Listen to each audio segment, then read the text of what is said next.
Ce discours est désormais connu de tous. Les marchés boursiers africains n'ont pas à se faire d'inquiétude majeure face à cette crise financière mondiale qui perdure, étant donné que la plupart des places financières de l'Afrique n'ont pas encore atteint le standing de leurs consoeurs des autres pays. Les instruments financiers manipulés et en vigueur en Afrique sont actuellement loin de ressembler aux produits sophistiqués sur lesquels s'adosse la sphère financière internationale, devenue à la limite pratiquement virtuelle. Au plus fort du regain de tension sur les marchés financiers internationaux à partir de 2008, de nombreux analystes se plaisaient à rassurer tout le monde sur le caractère imperturbable des places boursières africaines. Néanmoins, certaines d'entre elles, à l'image de celles de l'Afrique du Sud et des pays du Maghreb, ont ressenti de nombreuses répercussions négatives. Concernant les pays réunis au sein de l'Afrique de l'Ouest, notamment à travers l'Union économique ouest-africaine, l'UEMOA, de nombreux spécialistes refusent toujours d'admettre que la crise financière a bel et bien eu des influences négatives sur les performances de leur bourse locale,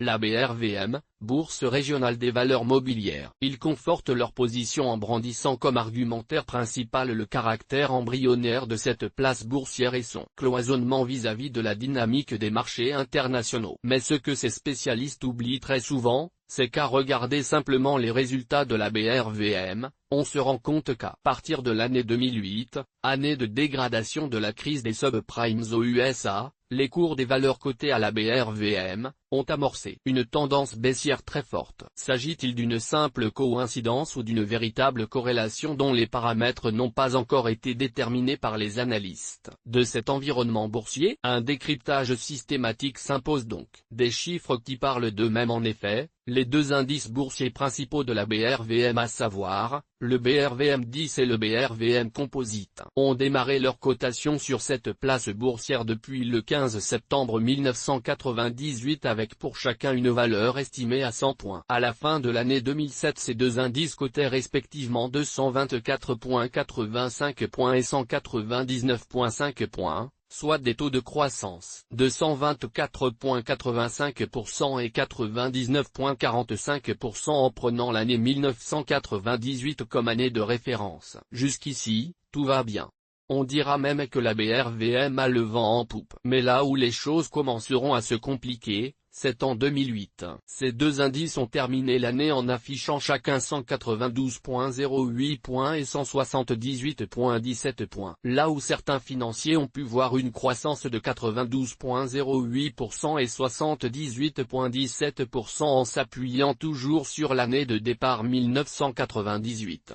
Il fallait plutôt privilégier une autre approche. Une étude plus approfondie permet de déceler en réalité une baisse des performances de la BRVM à partir de cette période 2008. Car, de fin 2007 à fin 2008, l'on note au niveau du BRVM10 une chute de 14,57% et une baisse de 10,67% au niveau du BRVM Composite. L'utilisation de la méthode d'analyse fondamentale fera ressortir tout de suite que c'est dans cette période du dernier trimestre de 2008, que la crise financière s'est amplifiée avec la chute du mastodonte Lehman Brothers. Mais en lieu et place d'une étude minutieuse pour en déterminer une éventuelle corrélation, nos éminents prévisionnistes ont préféré se contenter du mirage de la croissance observée en prenant pour référence les valeurs de ces deux indices en 1998, dans l'optique de convaincre l'opinion que la BRVM n'est pas directement impactée par cette crise. Le signal qui viendra porter une grande contradiction à leurs propos de financiers très sereins, ce sont les résultats de la fin de l'année 2009. La dégringolade de ces deux indices s'est davantage amplifiée. Le BRVM10 a terminé son parcours annuel avec une estimation de 143,7 points, et le BRVM Composite a brandi les 131,98 points, soit d'importants replis de 25,19% et 25,92% avec fin 2008 comme année de référence. Comme nous le voyons si bien, le mouvement de chute est bel et bien réel, et les autres indices sectoriels n'en ont pas été épargnés. L'année 2009 a été, nous le dirons, très morose sur l'ensemble du marché boursier de l'UEMOA. Et les chiffres nous donnent raison. La quasi-totalité des indices a terminé l'année dans le rouge,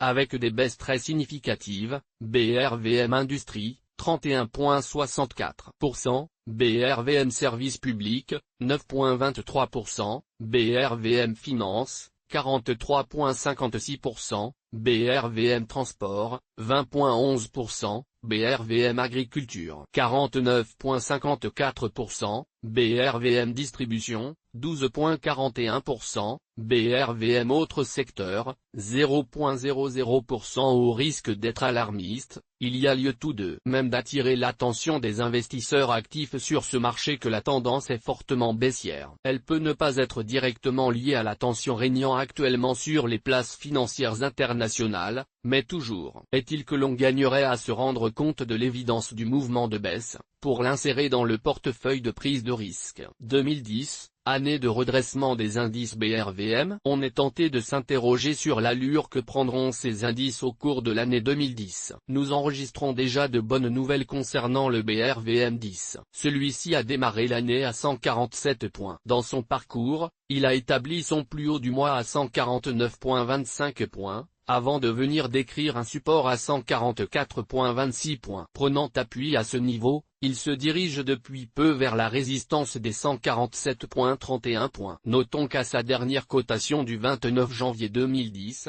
le BRVM 10 a clôturé à 147,22 points, ce qui reflète un taux de croissance de 2,45% avec fin 2009 comme année de référence. Ce n'est pas le cas du BRVM Composite qui a chuté de 0,10% depuis le début de l'année. Il serait actuellement un peu hasardeux de se lancer dans des prévisions des prochaines tendances de ces indices. Le mieux serait d'attendre patiemment la publication des résultats du deuxième semestre de l'année 2009, les états financiers annuels et la situation socio-économique en Côte d'Ivoire, le pays d'hébergement de la BRVM. Ces derniers temps, on a eu écho d'une éventuelle fermeture de l'entreprise réalisant le plus gros chiffre d'affaires en Afrique de l'Ouest. La société ivoirienne de raffinage, SER, entreprise pétrolière ayant des relations d'affaires très importantes avec plusieurs entreprises cotées à la BRVM, notamment Chelsea, Total Sea, la SMB, et bien d'autres. Les inquiétudes se lisent dans les commentaires de beaucoup d'investisseurs opérant sur cette place boursière, estimant que l'arrêt des activités de cette gigantesque raffinerie aura de grosses répercussions sur les cours de plusieurs sociétés cotées. Espérant que le scénario de septembre 2008 qui a fait exploser Wall Street par le biais de la chute de Lehman Brothers ne se reproduira pas dans l'espace UMOA en perturbant davantage cette envolée que semble amorcer l'indice BRVM 10. L'Audamas, analyste boursière indépendante, ingénieur conseil en finance.